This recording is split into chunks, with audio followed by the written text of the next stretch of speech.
ఉమ్మడి తూర్పు పశ్చిమ గోదావరి జిల్లాల నియోజకవర్గ పట్టభద్రుల ఎమ్మెల్సీ ఎన్నికల్లో కూటమి అభ్యర్థి పేరాబత్తుల రాజశేఖర్ అఖండ మెజార్టీతో గెలిచేలా అత్యధికంగా మొదటి ప్రాధాన్యత ఓట్లు పడేలా కృషి చేయాలని ఉభయ గోదావరి జిల్లాల గ్రాడ్యుయేట్ ఎమ్మెల్సీ ఎన్నికల అబ్జర్వర్ వేపాడ చిరంజీవిరావు, కాకినాడ జిల్లా టీడీపీ అధ్యక్షులు జ్యోతుల నవీన్ కుమార్, కాకినాడ సిటీ రూరల్ ఎమ్మెల్యేలు వనమాడి కొండబాబు, పంతం నానాజీలు పిలుపునిచ్చారు.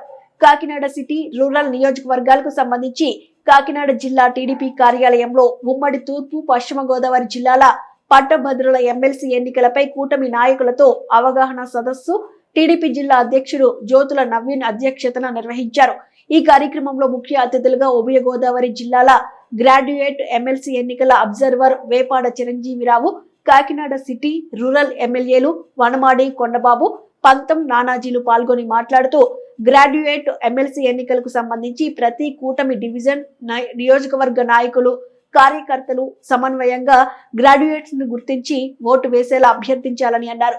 ఓట్లు నమోదు ప్రక్రియ ముగిసినందున ఓటర్లను గుర్తించి ప్రచారం వేగవంతంగా జరిపించాలని, తద్వారా కూటమి అభ్యర్థిని అత్యధిక మెజారిటీతో గెలిపించాలని కోరారు.